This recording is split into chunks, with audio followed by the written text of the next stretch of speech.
Hey guys, welcome back to the podcast. I'm Amanda. I'm Laura. And I'm Kendra. And today we are going to talk about building effective collaborations in medicine. There is a dangerous myth in medicine that the best physicians are the ones who can do everything themselves. They don't have to ask for help. They just know. It's the physician who carries the whole team, the one who double checks everything, handles every detail, answers every message, solves every problem, and somehow still stays standing at the end of the day. Independence is definitely reinforced in our training, and maybe not always is that the best. We're going to talk about it. If you've been in healthcare for more than 5 minutes, you already know that model breaks people. Today, we want to talk about something that completely shifts the way that we think about work, leadership, and patient care. It comes from the book Who Not How by Dan Sullivan and Benjamin Hardy.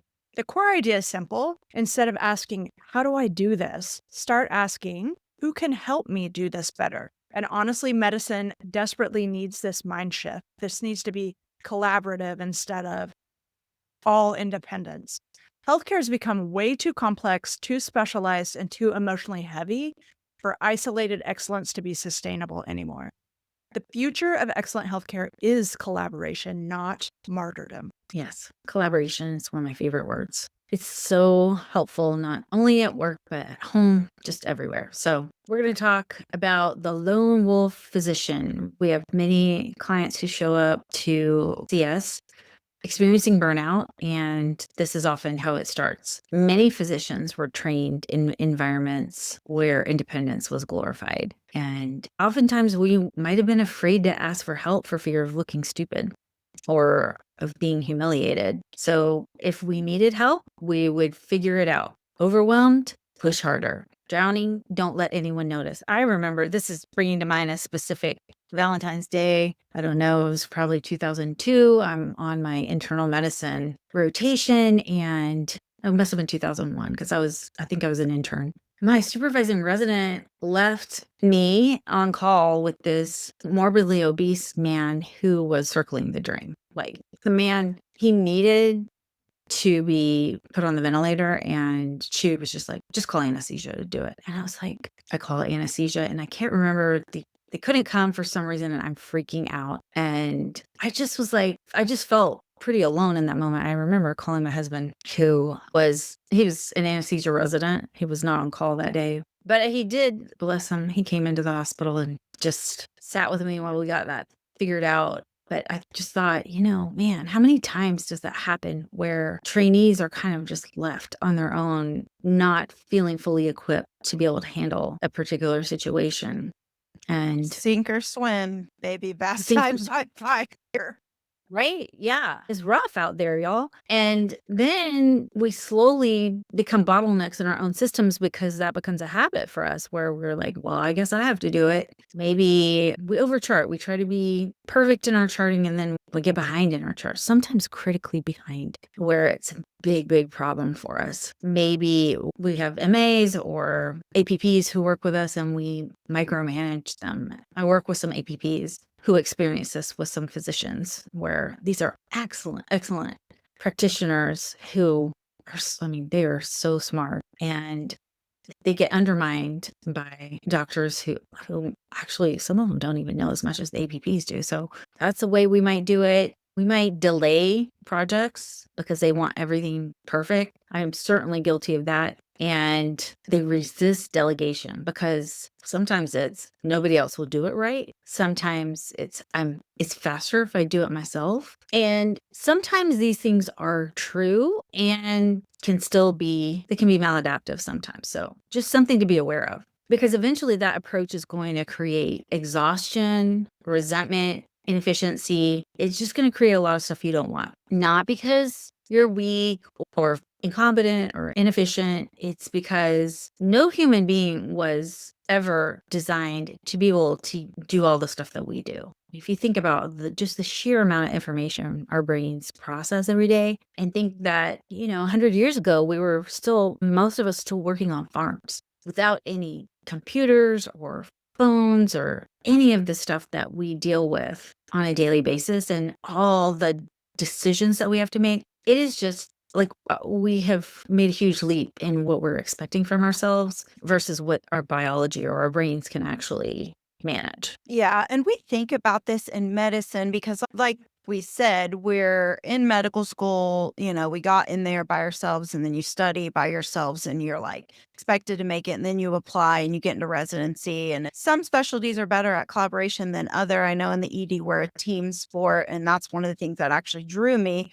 to EM. But if you think about, like, for example, the best patient outcomes you've ever seen or have ever been experienced, it wasn't just us as the attending or one doctor on the case that saved the day. It might have been once the patient got to the ICU, the nurse caught, some subtle deterioration early, or the pharmacist notice that maybe there's a better medication for this or a different dose, or maybe the case manager just saying like, hey, I think I can get this guy out of here quicker, or I think I found a space that this patient can go to, or that timely PCP follow-up. Like, it's just all the things that just led to a very, very efficient and a very good patient outcome. And, communication is right up there with everything. But I would say for the most part, great patient outcomes, there's always an element of teamwork. It is not single-handedly one department, one attending, or one person. And often we see that in physicians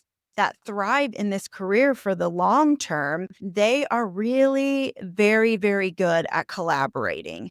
They know who they can call. So if they have a complex patient, they're like, oh, I need to get, ID on this. I need to get cardiology, nephrology input, whatever it is. And it's a fostering of collaboration. It's not pinning one specialty to the other. It's actually like, hey, I need all of you because we need to optimize this patient. And that is very, very effective.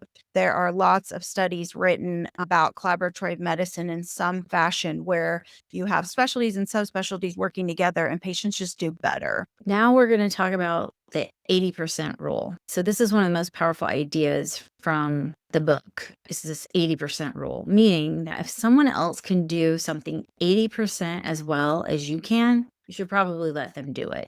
And I'm going to say that my house cleaners can clean my house 120% better than I can. And so why it took me so long to get house cleaners, I don't know, but highly 10 out of 10 recommend if you don't have them. Now, the idea of having someone else do something for us where they can only do 80% as well as we can, I know that probably doesn't land super well for some of us because we're proud perfectionists. A lot of us are proud perfectionists. We're hoping that you've listened to us long enough to know that we don't look at perfectionism as a virtue. And this is a great way for us to start doing some B- work where we can, is to allow somebody else to do the B- work. Medicine has trained us to value precision and control, not in small part because we want to avoid looking bad or avoid public humiliation. And there's a problem. When physicians insist on doing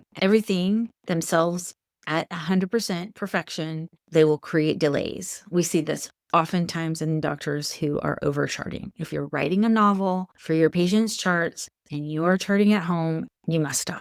You can continue to do it if you choose, and it is not helping anyone. It's definitely not helping you or your family. It's creating delays, it's driving your burnout, and it's making you more inefficient. And even when one individual is inefficient, it can hurt the larger system. So here's the example. Doctor spends 2 extra hours every night perfecting chart wording instead of using efficient templates, allowing staff support, B- work for your charts. You can get everything in there that you need to from a coding and medical legal standpoint to allow continuity of good care with a B- chart. Not everyone has the resources to have someone else help manage their inbox. But if you do, please delegate that. Let someone else help you with your inbox. Hopefully your nurses that you work with have protocols and can start ordering some tests for you or do things without your direct oversight. I think almost all of us have that. If not, then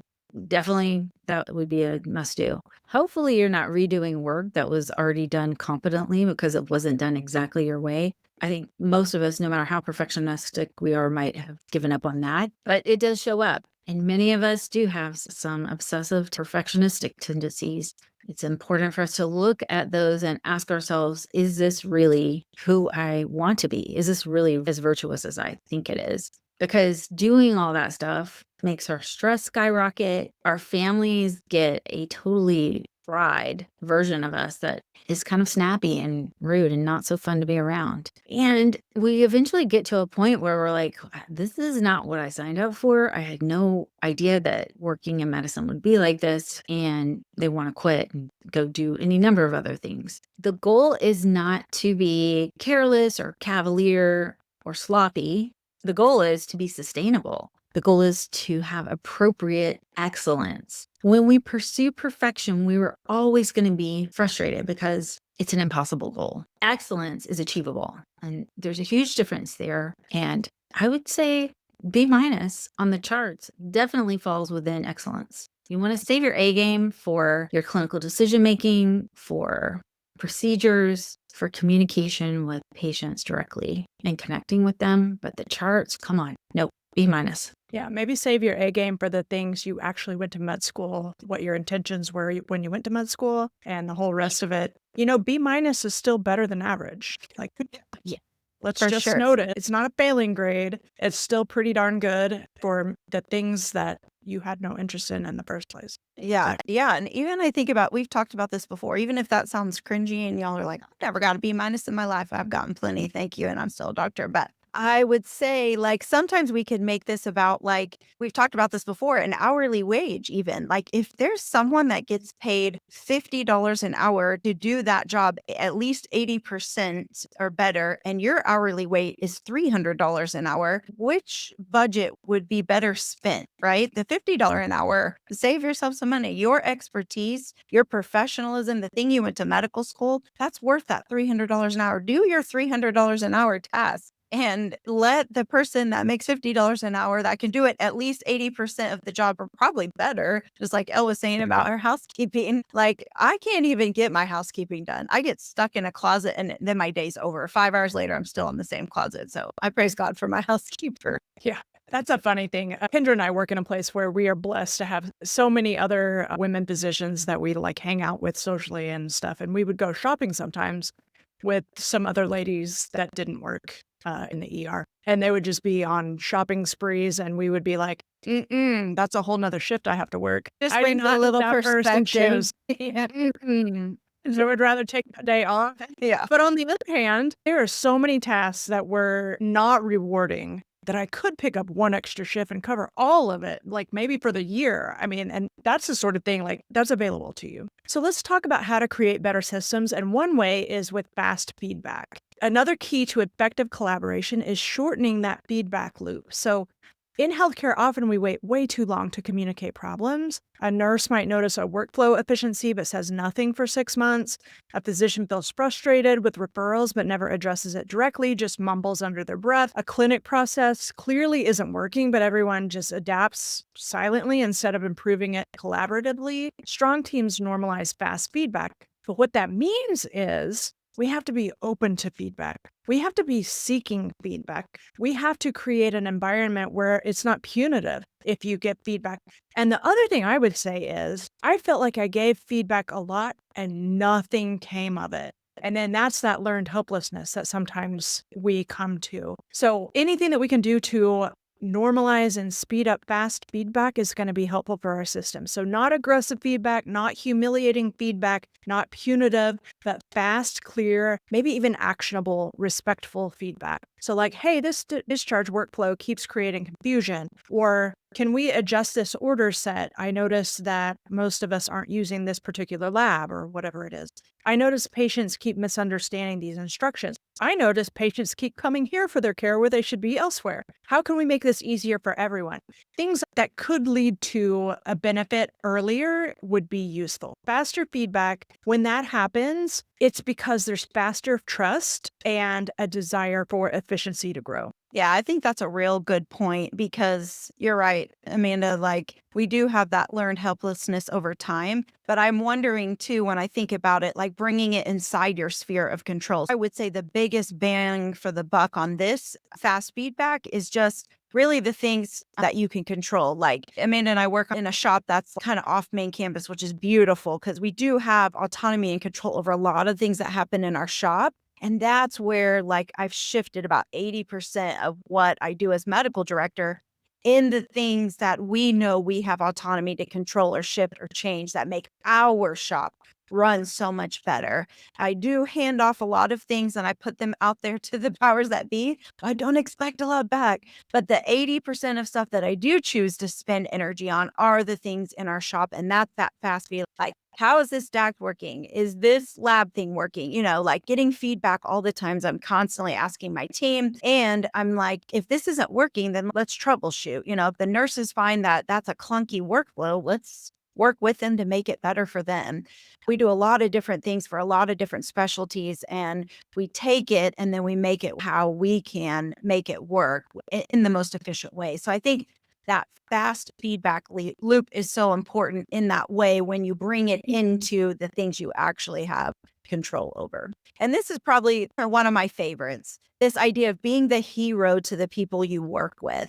It's not trying to be the hero of the whole hospital. Like I said, we kind of have to reel this into like our close proximate team that we are dealing with on the regular. And this is making those shared goals and basically looking at them through the lens of how could I make, like I said, a nurse workflow a little bit easier in order to get patients through and make it efficient? How can I make a very smooth handoff to consultants or a way to communicate from our team to consultants a lot easier? How do we hand off patients? How do we support our mid levels? How do we teach students, you know, and make them feel a part of the team from day one? You know, how do we include the PCP in the follow up so that they don't keep coming back to our shop and they get to the appropriate place? So those are kind of the workflows that really engage the team and using your energy to kind of be the hero of the people that you are in close proximity with. So sort of like a cardiologist who sends a clear, actionable consult note because they really do want that follow-up with the PCP to succeed. We have a program in our shop with these CHF patients that we do really try hard to keep out of the hospital. So we worked with cardiology to get this whole fluid management protocol and we got feedback. We went back and forth several times and it is very successful now. We have lowered readmission rates. We've made big strides as a whole in the hospital and the metrics with CMH, but we started with our team. We worked alongside cardiology and made that happen. So that was that fast feedback loop, and they were a hero of us, and we really tried to be a hero to the cardiology team. And this is the same when you're in the ED and you're trying to admit a patient, or in the OR, and the surgeon is treating that whole OR staff or crew as if they are to be supported, be the hero of that OR staff, instead of seeing them as obstacles or things that slow them down. This is really the core of what changes culture. And it starts with those people that you're in close proximity with. I mean, remember how it feels to work with you. Like you want those people to work with you just as much as you're there working with them. And ironically, the physicians who become the most respected are often the ones who make everyone around them better. So my daughter and I talk about this all the time. We want to be in collaboration on teams with a bunch of arm linkers. And what are arm linkers? It's those people that link arms with you on their way up. Or if you're on your way up, you link with the who's and not the hows, and you link with them and you bring them on your way up. But this requires a very uncomfortable part, and that is ego reduction. I know like your eye might be twitching a little bit, but it's okay because true collaboration requires that physicians let go of needing to be the lone horse or the smartest person or the one with the most expertise in every room. It really does cause us to reflect and kind of eat some of that humble pie. Humility will take you in a road along the right path with the right people at the right time. Because sometimes when you have built your team around humility, then that MA is going to speak up and say, hey, Dr. Morrison, didn't you want this? Or last time when you took care of this, you ordered this. And you're like, oh my gosh, yes, I totally missed that. Or maybe the nurse is like, hey, this dose seems a little bit higher than last time. They are comfortable coming to you because you've already built that trust. And, you know, administration might even ask you for some useful insight. I know I stress sometimes, but maybe it might happen. But really, when you can example that teamwork, especially in front of a patient, they know that not only does your team get heard, but they feel heard and they know that someone is actually listening. They can feel that collaboration and that teamwork. So, collaboration is not losing authority or respect or honor. It's just you're multiplying your effectiveness, and you can only do that through humility. When we are willing to create those systems, build trust in relationships, have efficient workflows, communicate in a style that is really advocating for your team, and you build a culture, and that's how medicine really starts to function better for everyone involved. And the beauty of it is you don't carry this whole burden yourself. You were never supposed to. So, the best physicians are not necessarily the ones doing the most. They're the ones creating those environments where everyone can do their best work together. So this week, I challenge you, look at your life or your practice or where you are. And instead of how do I do more, ask yourself, who could help me do this better? Because collaboration is not weakness or failure. It's actually seeking to do the best work with the best team to achieve the best results. And that's it. Thank you for listening to today's episode, friends. If you found this conversation helpful, the best way to support us is to subscribe. So click that button now and rate us 5 out of 5 stars, right? Nothing less. And leave a review because it helps other physicians find us and moves us up on the list. And we'd love to hear from you. If you have a great team story, a collab story, something that your practice went through, we'd love to hear about it. Email us and tell us about it. podcast@thewholephysician.com. And don't forget to follow us on the socials at The Whole Physician because we love connecting with you there. And we have a special announcement. We want to tell you about our first exclusive physician-only wellness retreat. We are collabing on the theme of collaboration with Medtrex International. We are going to the lush Bodhi Tree Yoga Resort in Nosara, Costa Rica this November. It is going to be amazing. You will be immersed in content brought to you by your team, The Whole Physician, but also plenty of time to enjoy Costa Rica. We will include the link and sign up in the show notes. And once you click that link, you'll get all the information. We would love to have you join us on this amazing retreat.